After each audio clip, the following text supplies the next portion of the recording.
Good evening मेरे प्यारे बच्चों। कैसे हैं आप लोग? जैसा कि क्लास शेड्यूल्ड था कि 7 बजे से क्लास चलेगा लाइव, तो वादे के मुताबिक मैं लाइव आ चुका हूं। आप लोग से रिक्वेस्ट है जितना जल्दी हो सके ज्वाइन करें, क्लास को हम लोग आगे बढ़ाएं। जल्दी जल्दी ज्वाइन कर ले बच्चे।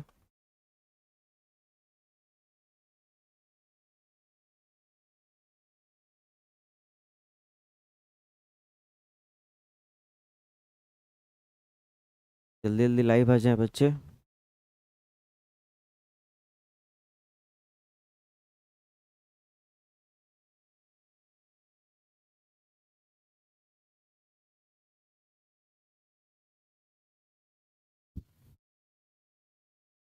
जल्दी जल्दी लाइव आ जाएं ताकि हम लोग सुनिश्चित करें कि आवाज़ वगैरह सब क्लियर है, तो इस हिसाब से हम लोग क्लास को आगे बढ़ाएं।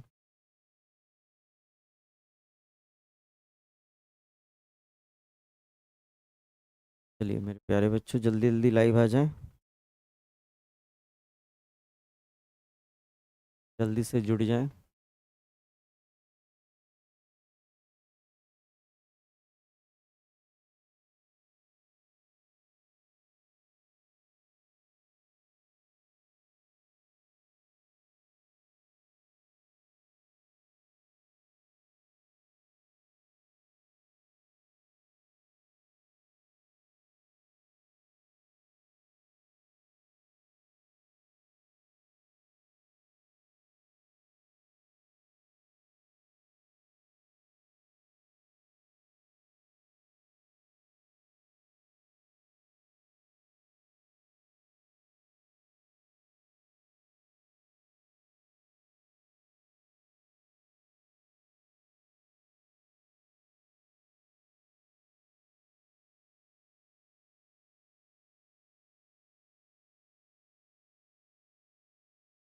जल्दी जल्दी लाइव आ जाइए बच्चे।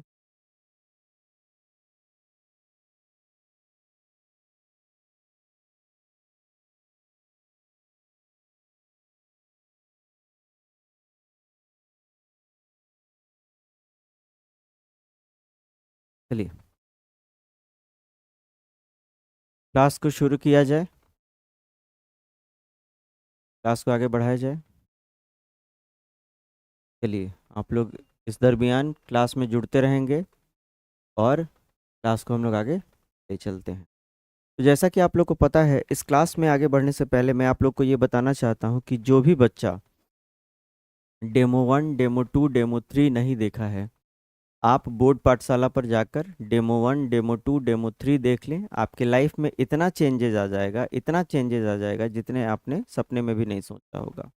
तो इसके लिए आपको करना क्या होगा कि आपको रिवर्स में जाकर, चलिए गुड इवनिंग सन्नीराज, तो गुड इवनिंग बेटा। तो सबसे पहले आपको करना क्या है कि आप लोगों को जाकर बैक में डेमो पार्ट 1, पार्ट 2, पार्ट 3 और पार्ट 4 आज आपका होने जा रहा है ना।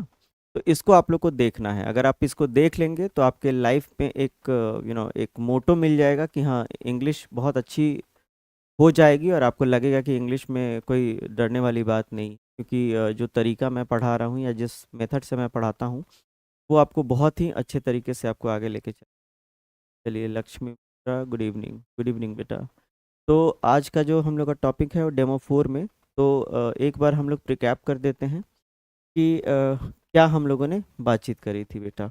तो हम लोगों ने बात करी थी, याद कीजिए, मैंने लास्ट क्लास में आप लोग को बताया था कि सेंटेंस जब भी बनाते हैं तो सेंटेंस बनाने का जो फॉर्मूला होता है, सेंटेंस बनाने का जो फॉर्मूला होता है, सेंटेंस मैंने बताया था कि ये 5 प्रकार का होता है ना। जिसमें मैंने आपको क्या बताया था बच्चे? मैंने बताया था कि सेंटेंस 5 प्रकार का होता है और इसमें सबसे पहला सेंटेंस जो बताया था वो बताया था असर्टिव। क्या बताया था बेटा? असर्टिव। और मैंने बताया था कि असर्टिव 2 भाग में टूटता है, एक को बोलते हैं अफर्मेटिव, एक को बोलते हैं अफर्मेटिव और एक को बोलते हैं नेगेटिव, राइट, नेगेटिव। तो बेटा मैंने अफर्मेटिव का फॉर्मूला बता दिया था। अफर्मेटिव को बनाने के लिए फॉर्मूला बताया था S+V+OW 1 2 3 minus minus plus plus. कहने का तात्पर्य क्या है कि सब्जेक्ट आपका 1 नंबर में आएगा, वर्ब आपका 2 नंबर में आएगा और अदर वर्ड 3 नंबर में आएगा। अब सब्जेक्ट 1 नंबर में, 2 नंबर में, 3 नंबर में। अगर आपका सब्जेक्ट सिंगुलर होगा तो वर्ब भी सिंगुलर होगा, सब्जेक्ट प्लूरल होगा तो वर्ब भी प्लूरल होगा। मैंने ये बताया था कि दुनिया के किसी भी वर्ब में अगर एस जोड़ दिया जाए तो वो सिंगुलर हो जाता है। तो जाहिर सी बात है, इस पे मैंने एक छोटा सा बात आपको बताया था कि अगर आप नाउन में, यानी किसी भी नाम में, अगर नाउन में एस, ई एस और आई एस जोड़ देंगे तो ये प्लूरल बन जाता है ना बेटा। और अगर किसी भी वर्ब में अगर आप एस, ई एस और आई एस जोड़ देते हैं तो वो सिंगुलर बन जाता है। तो बिल्कुल उल्टा होता है ना। ये बात मैंने पढ़ाया था, आप डेमो पार्ट 3 में एक बार देख सकते हैं। तो कहने का तात्पर्य क्या है कि नाउन में अगर जोड़ेंगे तो बढ़ेगा और वर्ब में जोड़ेंगे तो घटेगा। और इसी पे हमने फॉर्मूला सेट कर दिया था, S plus V plus O W 1 2 3 minus minus plus plus. अब इसमें आपको बनाना है, तो आप अगर लिखते हैं राम आम खाता है, तो आप फॉर्मूला में क्या देखेंगे बेटा, तो आप देखेंगे कि राम यहाँ पे हो गया सब्जेक्ट, खाता है ये हो गया आपका वर्ब और आम हो गया आपका अदर वर्ड। सेट कर देंगे 1 2 3, तो लिखेंगे राम। और राम के बाद क्या लिखेंगे बेटा, वर्ब है ईट, तो लिख देंगे ईट अ मैंगो, राइट। अब चेक करेंगे कि राम यहाँ माइनस है क्योंकि एक वचन है, और ईट मतलब खाना। मैंने बताया था जिस वर्ब के अंत में ना आए और उसमें एनर्जी आए, तो ना प्लस एनर्जी जो होता है वो V1 का फॉर्मूला होता है। और V1 हमेशा प्लूरल होता है, बहुवचन होता है, क्योंकि ये जन्म देता है V2 को, V3 को, V4 को, V5 को, और जन्म देने वाला हमेशा 2 होता है। तो यहाँ पे ईट जो है प्लस है। तो मैंने बताया था कि इन दोनों को बराबर करने के लिए क्या हो जाएगा, तो सब्जेक्ट वर्ब से कहता है वादा ना तोड़ और जल्दी से जोड़। बस जैसे इसमें इट्स लगाइएगा ये माइनस हो जाएगा, बस ये करेक्ट हो जाएगा। तो ये आपको डेमो 3 तक मैंने पढ़ाया था, डेमो 3 तक मैंने आपको ये चीज़ समझा दिया था। आज डेमो 4 लेकर हम लोग आए। तो डेमो 4 में क्या देखना है बेटा, तो डेमो 4 में आज हम लोग बात करने वाले हैं बेटा कि कैसे हम, अब हमारे पास आ गया बेटा अफर्मेटिव, हमारे पास आ गया अफर्मेटिव, अफर्मेटिव सेंटेंस। क्या आ गया बेटा, अफर्मेटिव। और अफर्मेटिव सेंटेंस का फॉर्मूला भी मैंने बता दिया था, S plus V plus O W 1 2 3 minus minus plus plus. अब आता है कि जब आप अफर्मेटिव में नॉट लगाते हैं तो बन जाता है नेगेटिव। क्या बन जाता है बेटा, तो इसको कहते हैं निगेटिव सेंटेंस। अब निगेटिव सेंटेंस कैसे बनाएंगे इसको हम लोग को देख। तो जैसे हमने लिखा राम एक आम खाता है, राम एक आम खाता है, गुने नॉट कर दीजिए, नहीं कर दीजिए, इज इक्वल टू हो जाएगा राम एक आम नहीं खाता है। आपने इसको निगेटिव में कन्वर्ट इसलिए कर लिया क्योंकि आपको पता है कि निगेटिव कैसे बनाया जाता है हिंदी में। तो राम एक आम नहीं खाता है, गुने नॉट, तो आपने बना लिया राम एक आम नहीं खाता है। तो ये आपका सही हो गया। सिमिलरली अगर आप इसको अंग्रेजी में बनाएंगे, राम एक आम खाता है, तो बनेगा राम, राम सिंगुलर है तो बगल में एस लगा देंगे, यानी राम ईट्स अ मैंगो। और जैसे हमने हिंदी में लगाया था नॉट, अगर हम इसको नॉट से गुना कर दें तो बन जाएगा Ram not Yeats a mango. अब आपको लगेगा कि भैया जैसे हमने हिंदी में लगाया था वैसे अंग्रेजी में लगा देते हैं, तो हिंदी अंग्रेजी तो बिल्कुल सेम है नहीं। तो जाहिर सी बात है, अब ये क्या हो गया, ये हो जाएगा आपका गलत। गलत क्यों हो जाएगा, इसको भी जानेंगे। क्यों, क्योंकि ये एक फॉर्मूला पर सेट है, S plus V plus O W 1 2 3 minus minus plus plus. तो ये एक फॉर्मूला को फॉलो कर रहा है, लेकिन इसका भी तो कोई फॉर्मूला होना चाहिए ना जिस पे हम सेट करें। अब यहाँ पे आपको समझ है कि राम एक आम नहीं खाता, ये एक वाक्य सही है, लेकिन अंग्रेजी में ये गलत हो जाएगा क्योंकि यह एक अंग्रेजी का नेगेटिव सेंटेंस। यानी कहने का मतलब क्या है कि निगेटिव सेंटेंस कैसे बनाया जाए। तो निगेटिव सेंटेंस का मतलब होता है नॉट को इम्प्लीमेंट कर। अब आइए हम देखते हैं स्टेप 1। स्टेप 1 क्या कहता है बच्चे, स्टेप 1 में कहता है कि वाक्य बनाने का सबसे छोटा सूत्र जो मैंने आपको बताया था वो था एस प्लस भी प्लस ओ। अब ध्यान से देखिएगा, इस वर्ब को अगर हम तोड़ेंगे, जैसे मान लीजिए बेटा कि जब भी हम कोई भी वर्ब को तोड़ते हैं तो उसमें हेल्पिंग वर्ब होता है, छिपा रहता है, तो हम इसको तोड़ेंगे तो ये बनेगा हेल्पिंग वर्ब और ये बन जाएगा मेन वर्ब। अब इसको हम चाहें तो सजा कर लिख सकते हैं, subject plus helping verb plus main verb plus other word. अब क्या करेंगे, इसमें मल्टीप्लाई करेंगे नॉट से। अब नॉट इसमें अंदर आना चाहते, मान लीजिए इसको आप पापा, इसको मान लीजिए माँ, इसको मान लीजिए बच्चा, और जो हेल्पिंग है इसको मान लीजिए नौकर। माँ के मदद के लिए नौकर तैयार है। अब ये एक परिवार है, उस परिवार में नॉट अंदर आना चाहता है, तो आपको क्या लगता है कौन लेके आएगा? लेने के लिए तो कोई भी आ सकता है, लेकिन नौकर रखा ही गया है इस काम के लिए कि काम करे, तो ये हेल्पिंग वर्ब जाएगा और नौकर को लेके चला आएगा। तो हमारे जो नेक्स्ट फॉर्मूला क्या बनेगा, वो कुछ इस प्रकार से बन जाएगा। यहीं पे ऊपर लिख देता हूँ ताकि आपको समझ अच्छे से आ जाए, है ना बेटा। तो अब क्या बनेगा, तो फॉर्मूला हमारा बनेगा सब्जेक्ट प्लस हेल्पिंग वर्ब। ये किसको लेके आ गया बालक, तो ये लेके आ गया गुने नॉट, है ना। अब क्या करेंगे बालक, अब यहाँ पे आ जाएगा plus main verb plus other word, यानी निगेटिव का हमने स्ट्रक्चर तैयार कर लिया। अगर निगेटिव वाक्य बनाएंगे तो नॉट जब आएगा हेल्पिंग वर्ब के साथ आएगा। अब अगर हम यहाँ लिख दिए राम, जैसे मैंने पहले लिखा था Ram not goes to Patna, ये गलत क्यों है? क्योंकि यहाँ नॉट का गुना किसके साथ होना चाहिए था, हेल्पिंग वर्ब के साथ, और यहाँ हेल्पिंग वर्ब दिखाई नहीं दे रहा है, इसलिए ये वाक्य गलत है। तो मैंने जो पहले प्रमाण दिया था कि आखिर कोई चीज़ गलत है तो वो क्यों गलत है, इसको मैंने प्रूफ कर दिया कि राम नॉट, जैसे आपने राम बाजार जाता है, इसका निगेटिव बनाएंगे तो राम बाजार नहीं जाता है, तो ये सही है क्योंकि हिंदी है, आपको आता है। लेकिन अगर हम बात करें कि राम बाजार जाता है, राम गोज टू मार्केट, सही है, S plus V plus O W 1 2 3 minus minus plus plus. लेकिन अब इसी को निगेटिव बनाएगा तो सीधे नॉट लगा दिएगा Ram not goes to Patna, तो ये गलत इसलिए होगा क्योंकि नॉट जब भी आता है हेल्पिंग वर्ब के साथ आता है और यहाँ पे हेल्पिंग वर्ब मिसिंग है, तो इसलिए ये वाक्य गलत है। तो अब कैसे बनाएंगे सर, यहाँ पे क्या करेंगे कि हम हेल्पिंग वर्ब ले आए, तो इस हेल्पिंग वर्ब को हमको ढूंढना पड़ेगा, क्योंकि कुछ ऐसे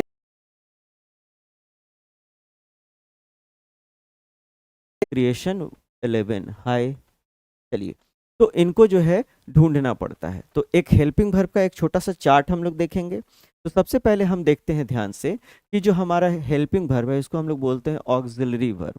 क्या कहते हैं बेटा, ऑक्सिलरी वर्ब। ऑक्सिलरी वर्ब एक एडवांस नाम है, इसको हम लोग हेल्पिंग वर्ब भी बोल सकते हैं, और इसको अंग्रेजी में जो एडवांस इंग्लिश है उसमें इसको बोलते हैं एनामोलस फाइनाइट्स, यानी मतलब जैसे विदेश विदेश में हेल्पिंग वर्ब ना बोल के उसको एनामोलस फाइनाइट्स बोला जाता है, वैसे इंडिया में इसको हेल्पिंग वर्ब या ऑक्सिलरी वर्ब भी बोला जाता है। अब बेटा ये जो होता है ऑक्सिलरी वर्ब, ये दो प्रकार का होता है ना, दो प्रकार का होता है। एक को बोलते हैं बेटा प्राइमरी, क्या कहते हैं, primary, primary auxiliary verb, primary auxiliary verb. और एक कहलाता है बेटा models, model auxiliary verb, model auxiliary verb. इसके पीछे एक कहानी है, मूड से मॉडल बना है, लेकिन अभी के लिए जान लीजिए, हालांकि इसमें कुछ कॉन्ट्राडिक्शन है, 13 है, लेकिन इसमें कुछ सेमी मॉडल्स वगैरह को भी डाल दिया जाता है, बट अभी मोटा मोटी आपको पढ़ा रहे हैं ताकि आपको जो है तो जानकारी मिल जाए, है ना। तो 13 मॉडल्स आप मान के चलेंगे और 11,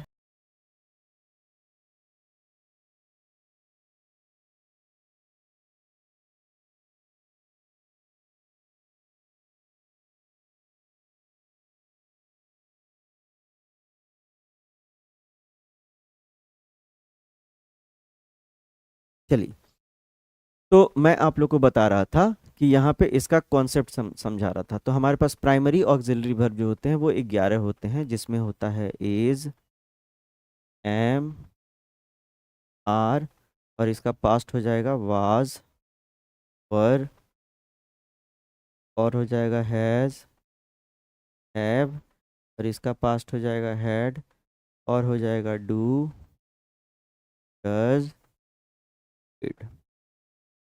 अब गिन के देखिएगा, ये जो है बालक 11 को होगा, 1 2 3 4 5 6 7 8 9 10 11। अब इधर जाइए मॉडल ऑक्सिलरी वर्ब, ये जो है हम लोग अभी मानेंगे 13, जैसे बेटा can, would, may, might, shall, should, will, would, need, dare, use to, ought to,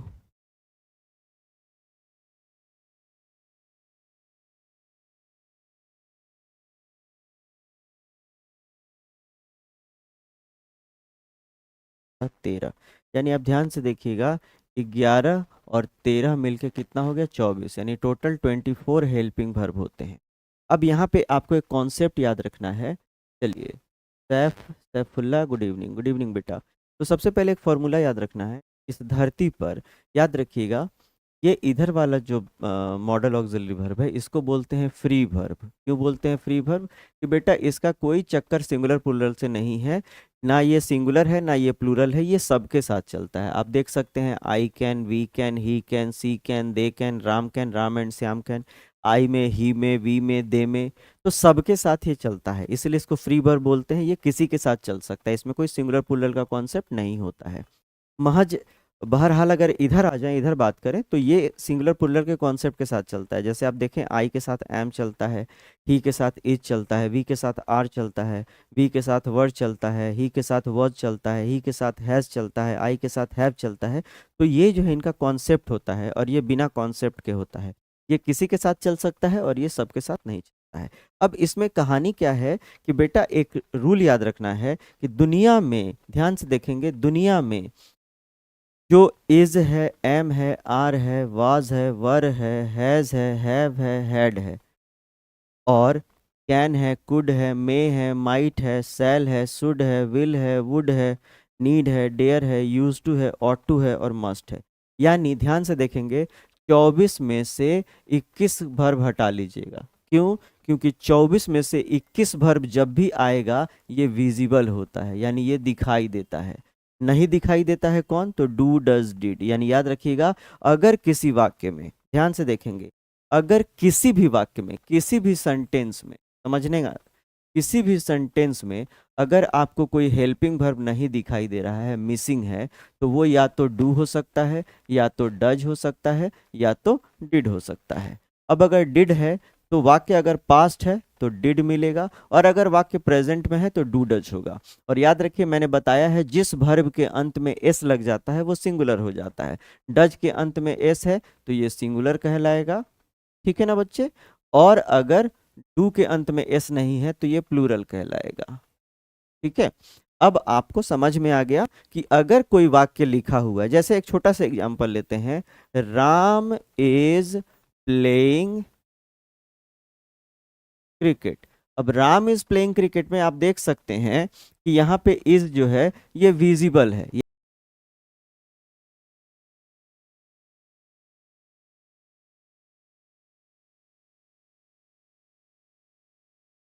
could है, मे है, माइट है, सेल, सब दिखाई देंगे।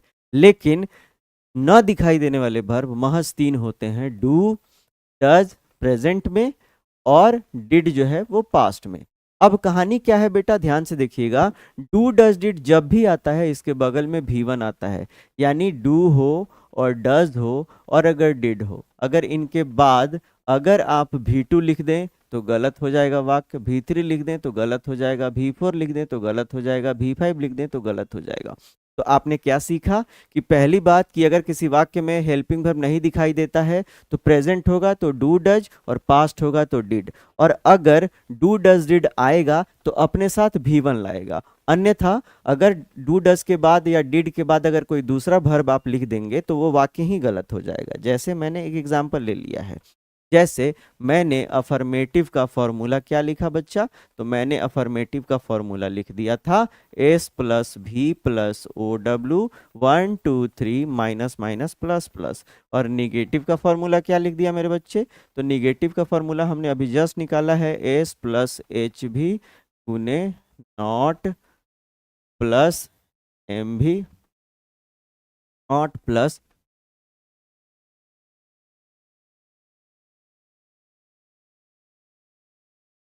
ध्यान से देखें, एस प्लस एच भी गुने नॉट प्लस एम भी प्लस ओ डब्ल्यू। और क्या सिखाया बेटा कि हेल्पिंग वर्ब 21 हेल्पिंग वर्ब दिखाई देगा, दिखाई देगा, और 3 हेल्पिंग वर्ब दिखाई नहीं देगा। वो होगा डू, वो होगा डज, और वो होगा डिड। डिड आएगा पास्ट के लिए, टू डज आएगा प्रेजेंट के लिए। जहाँ पे डू होगा प्लूरल और डज के अंत में एस लगा है, जिस वर्ब के अंत में एस लग जाए वो सिंगुलर हो जाएगा, तो ये हो जाएगा सिंगुलर। और इसके बाद याद रखेंगे कि कभी भी अगर डू डज डिड आएगा तो इसके बगल में हमेशा भी वन आएगा, अन्यथा अगर आप कुछ और लिखेंगे तो वाक्य गलत हो जाएगा। अब आपके पास कहानी पूरा साफ है ना। अब आपको अगर बनाना है, मान लीजिए अगर मैं लिखता हूँ यहाँ पे कि राम बाजार जाता है, क्या हो जाएगा, Ram goes to market, Ram goes to market. अब आपको इसमें गुने नॉट करना है, नॉट करना है, और नॉट को क्या चाहिए बेटा, हेल्पिंग वर्ब चाहिए। और हेल्पिंग वर्ब इस वाक्य में दिखाई नहीं दे रहा है, तो चूंकि प्रेजेंट टेंस है तो या तो डू हो सकता है या तो डज हो सकता है। अब मिलाइए, यहाँ राम जो है वो एक वचन है कि बहुवचन है, तो जाहिर सी बात है एक वचन है, सिंगुलर है। तो सिंगुलर है तो इसके साथ क्या मैच करेगा, डज मैच करेगा। यानी राम गोज टू मार्केट में हेल्पिंग वर्ब क्या छिपा है, डज छिपा है। अब इस पर सेट कर देंगे, यहाँ पे फॉर्मूला जो है हम सेट कर देंगे और इस पर बना लेंगे, तो क्या हो जाएगा, राम डज नॉट, और जब डू डज आएगा तो उसके साथ भी वन आ जाएगा, तो गोज बदल जाएगा गो में, तो Ram does not go to market, Ram does not go to market. अब फॉर्मूला पर सेट करके देख लेंगे कि बेटा जो हमने बनाया है सही है कि नहीं। तो subject subject, helping verb not not, main verb main, other word. यानी ये प्रूफ हो गया, ये समीकरण बिल्कुल सही है। और राम गोज टू मार्केट ये समीकरण भी इस पर है। यानी जो भी पढ़ा रहे हैं वो फॉर्मूला बेस्ड है। आप कभी भी कहीं भी पढ़ेंगे तो आपको इससे फ़ायदा मिलेगा, आप आगे बढ़ेंगे, आपको चीज़ें याद नहीं करनी पड़ेंगी और समझना पड़ेगा। क्यों समझ के सीखेंगे, क्योंकि क्या है बेटा, रट्टाफिकेशन is nothing which you can actually enhance your communication skills by which, right? Because what happens in that case, whenever you want to enhance your communication skills as well as your writing skills, and if you really wanted to score good marks in your subject or English language, obviously, so you have to understand it. Otherwise you won't be able to do that. Like, you don't have to do rectification, because rectification is something by which you can remember but you cannot enhance yourself, right? So that is what you need to understand from the bottom, right? What exactly I have been giving you and what exactly I have been injecting in your body as like a blood, so that will grow up day by day, because you will be understanding the concept, right? I'm not asking you to just go ahead with the some kind of theory where you have to understand and where you have to remember and then you have to do ratification. No, nothing like that, right? All I'm telling you to just be with me, watch demo 1, demo 2, demo 3, demo 4, and you will be able to say that yes sir, I have conquered myself and I'm able to speak English, I'm able to write English. That is my promise to all of you, if you really watch and understand the thing. So that is what, please be cautious and try to understand this fact. There are numerous teachers in the market, they are giving wrong concept, they are not able to understand English completely. They are claiming that they have been teaching in the industry for past 10 years, 12 years, 13 years or whatsoever, and they have been just cheating the students just because they are not providing the right concept to the students, right?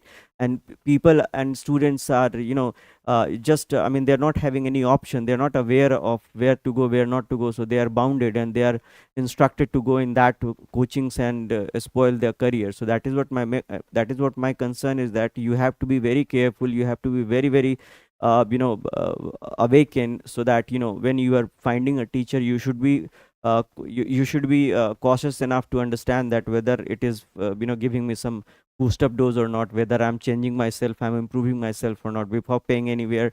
Just try to understand that if you're satisfied, if you're having a growth in you, then only you will go and take admission, otherwise don't do it, right? So that is what, make sure that if you are there, if you can listen me, if you can understand me, and if you are not able to take classes from me offline, so you can join our app and you can take online admission by Thakur Sir Academy app. It is available on Google Play Store. Just go and download and take an online class. And if you are feeling that you have to get a classes offline, so you can come down to me and you can take offline classes. I'm available.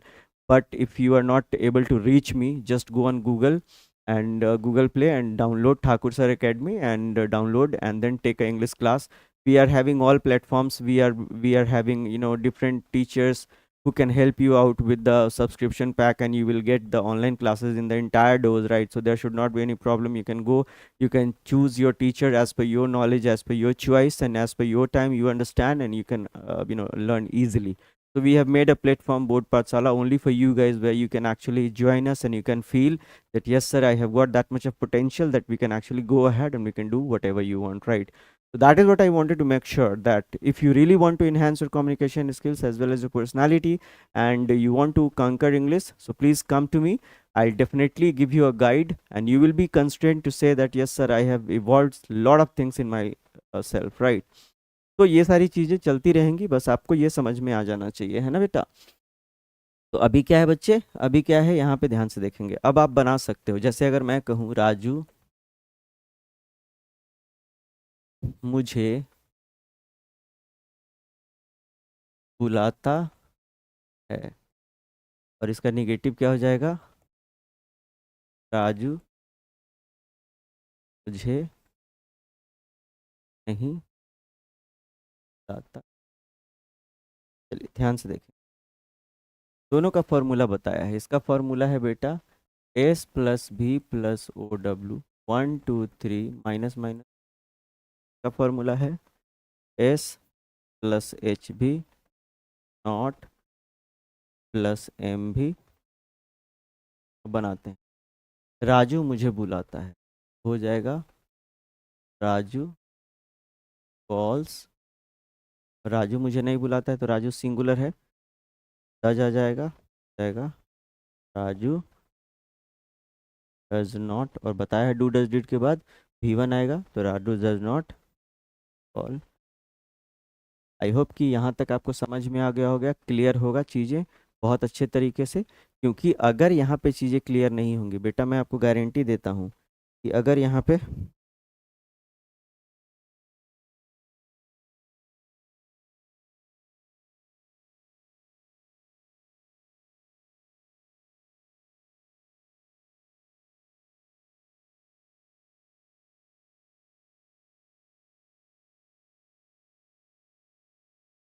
चलिए, तो मैंने आपको भी यहाँ पे बता दिया कि कैसे आपको फ़ायदा होगा, किस प्रकार से आप आगे बढ़ेंगे, और आप इस समीकरण को देखकर आप कितने भी क्वेश्चन बना सकते, कितने भी क्वेश्चन आप पे बना सकते। अब यहाँ पे एक छोटा सा कॉन्सेप्ट आपको सिखाते हैं, ध्यान से देखिए। जैसे सब्जेक्ट बनने के लिए क्या क्या जरूरी हो, सबसे पहले सब्जेक्ट या तो नाउन बनता है, तो नाउन बनता है तो मैंने आपको बताया है नाउन सिंगुलर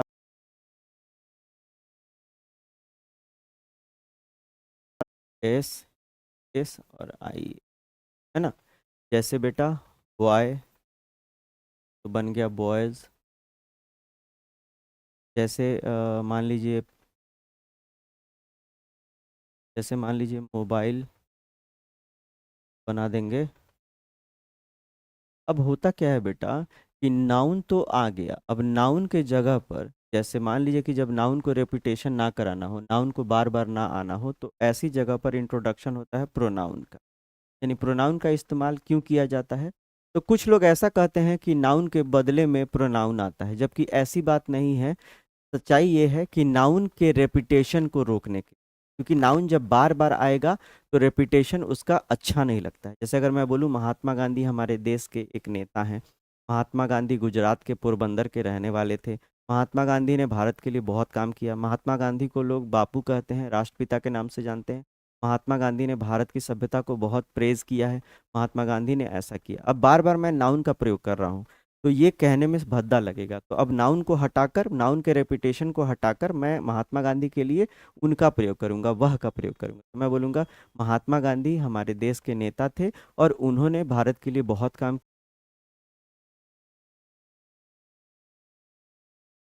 साथ में हुआ। और उन्होंने भारत के संविधान के लिए बहुत काम किया।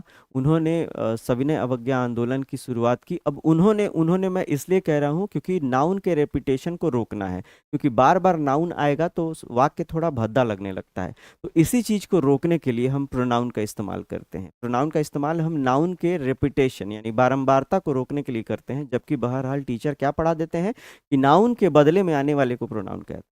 जैसे ध्यान से देखिएगा कि आपको कोई मार के चला गया, आपको नहीं पता है, तो आपको नहीं पता है तो आप क्या बोलिएगा कि कोई मुझे मार के चला गया। अब वो कोई कौन है? तो कोई क्या है? नाउन। कोई यानी समवन, समवन क्या है? प्रोनाउन है। समबडी क्या है? प्रोनाउन है। लेकिन आपको तो बस बचपन से यही सिखाया गया है, I we you they he she it pronoun है, जबकि कहानी कुछ अलग है। तो सही अंग्रेजी पढ़ेंगे आप तब ना।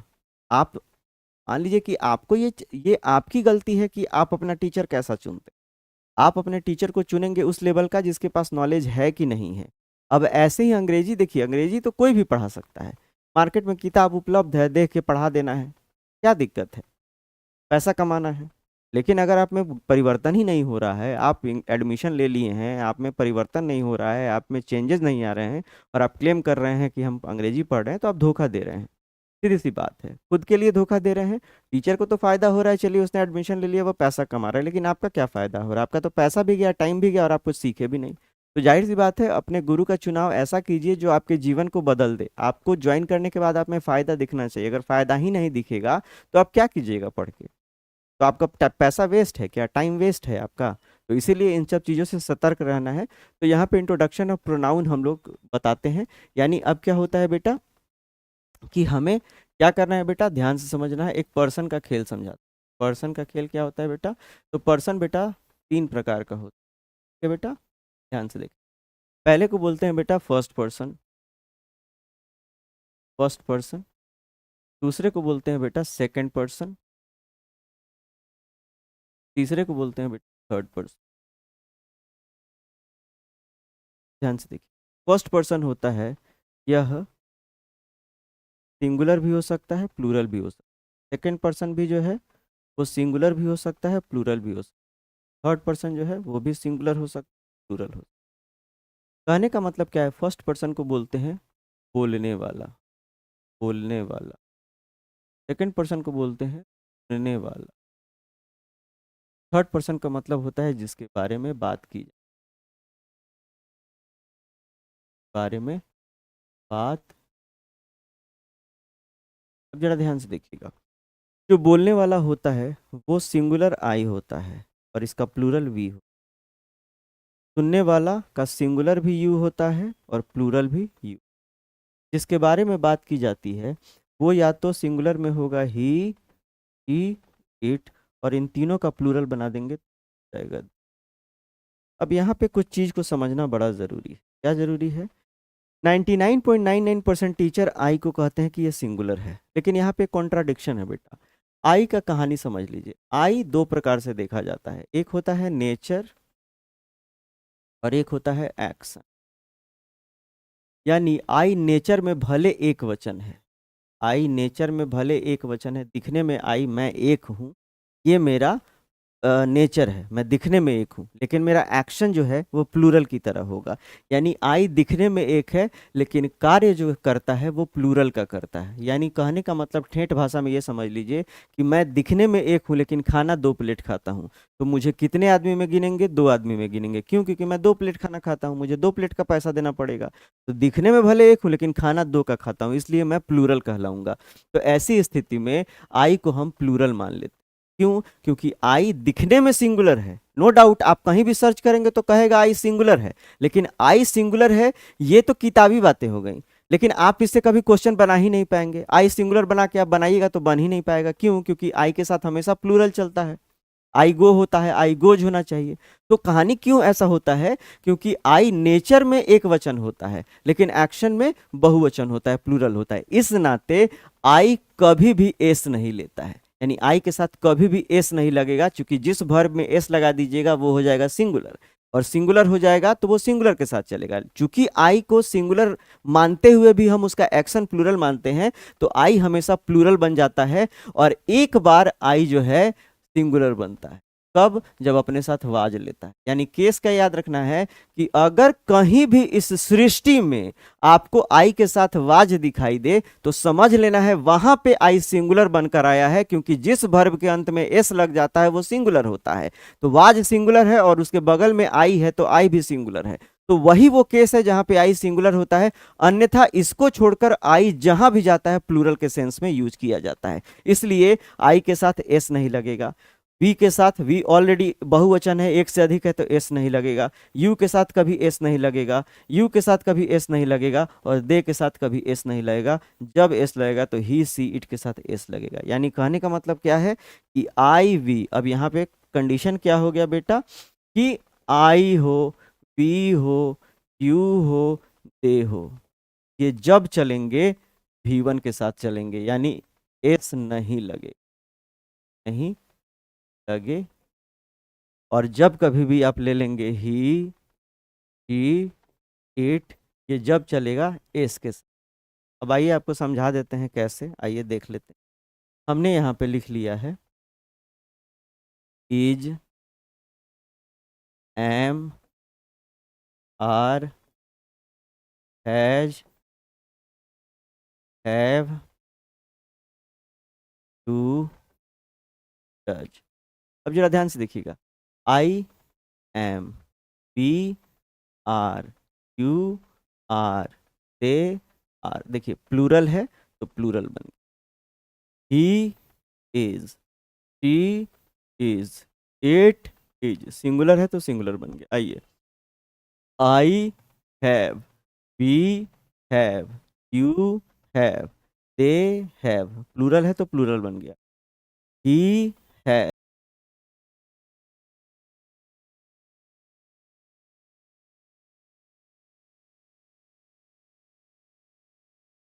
दे डू, प्लूरल है तो प्लूरल बन गया। He does, she does, it does, तो सिंगुलर है तो सिंगुलर बन गया। यानी फॉर्मूला क्या बना आपके साथ कि जीवन में याद रखना है आई, वी, यू और दे, इनके बगल में जब भी कोई वर्ब आएगा प्रेजेंट में तो उसमें एस नहीं नहीं लगाना। अब कोई, तब अगर आप आई को सिंगुलर मानिएगा तो आई लव यू काहे कहते हैं बताइए? तब तक आई लव्स यू ना होना चाहिए था। अब समझ में आ गया? क्योंकि आई नेचर में भले सिंगुलर है लेकिन एक्शन में प्लूरल है, इसीलिए इसके साथ प्लूरल का इस्तेमाल कर, इसलिए आई लव यू होता है ना कि आई लव्स यू होता है। ये गलत हो जाएगा और ये 99% लोग गलत पढ़ाते हैं। लिखवा देंगे आई सिंगुलर है, लेकिन उनसे पूछिएगा कि ठीक है आई सिंगुलर है तो आई के साथ गो क्यों लगता है, लव क्यों लगता है, प्ले क्यों लगता है, तो बोलेंगे किताब में लिखा हुआ है। तो ऐसे थोड़ी ना होता है, जो पढ़ाएंगे उसके पीछे लॉजिक ना होगा, हम प्रूव ना करेंगे। हर क्लासरूम में अपना टीचर अपना शेर होता है, बच्चों को जो समझाता है समझ लेता है। बच्चा बेचारा अबोध, उसको कुछ जानकारी नहीं है, उसको जो बोलिएगा वो समझ लेगा, ठीक है ना। लेकिन बाद में जाके वही बाद में बोलेगा कि टीचर मेरा जिंदगी नाच दिया। मैं किसी टीचर को खराब नहीं बोल रहा, मैं ये कह रहा हूँ कि भैया आप जब पढ़ाते हैं तो अपने नॉलेज को इतना स्ट्रांग कर लीजिए कि सामने वाले को बताने टाइम पे उसको कंफर्ट लगे, उसको सेटिस्फेक्शन मिलना चाहिए। मेरे से बच्चे आके पूछते हैं, मैं उनको समझाता हूँ, मैं खींचता नहीं हूँ, मैं गुस्साता नहीं हूँ, क्योंकि मुझे बताना है। मैं पैसा इसी बात का लेता हूँ कि मैं उसको पढ़ा रहा हूँ, मैं बता रहा हूँ। तो यही चीज होनी चाहिए हर टीचर के अंदर कि जब बच्चे क्वेश्चन करें तो उनको समझाएं, और बच्चे को भी ये समझना है कि क्वेश्चन करने का तरीका अच्छे से हो। आप टीचर के एबिलिटी को टेस्ट करने के व्यू से जाएंगे तो आपको टीचर डांटते हैं, तो आप नम्रता पूर्वक जाएं, नम्रता पूर्वक बात करें तो आपको फायदा मिलेगा, है ना बच्चे? तो इस चीज को समझना है। और ये मैंने आपको आज पूरी कहानी समझा दी। ये हमारा डेमो पार्ट 4 था, ठीक है। अब डेमो पार्ट 5 में हम लोग जब मिलेंगे तो और भी अच्छी अच्छी बातें करेंगे। और आपको अगर पूरा बैच लेना है तो आप चले जाइए ठाकुर सर एकेडमी में, और वहां पर जाकर गूगल प्ले स्टोर में आप बैच ले सकते हैं। आप बैच ले सकते हैं हमारा, जैसे बेटा ध्यान से देखेंगे, ये हमारा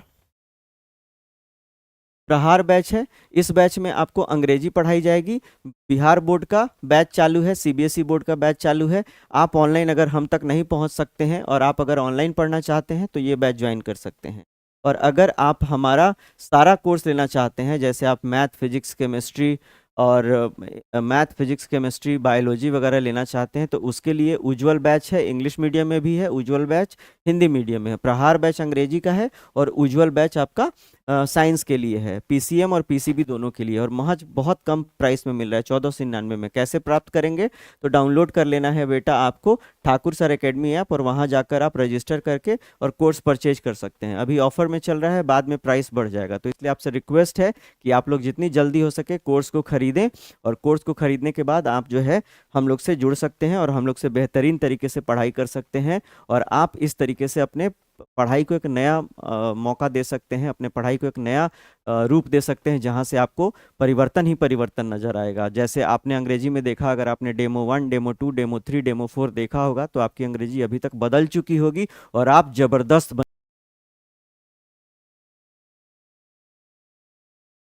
डेमो 5 में। तब तक के लिए शुभ रात्रि, शब्बा खैर। आप सबों से रिक्वेस्ट है कि आप लोग जल्दी से जल्दी ऑनलाइन क्लास परचेज करें, ज्वाइन करें। अभी ऑफर चल रहा है, बाद में ऑफर नहीं रहेगा, प्राइस बढ़ जाएगा, फिर आप अफसोस करेंगे कि हमने क्यों नहीं लिया। इसका फायदा उठाएं, जल्दी से जल्दी कोर्स परचेज करें। तब तक के लिए शुभ रात्रि, शब्बा खैर। मिलते हैं अगले क्लास में। धन्यवाद।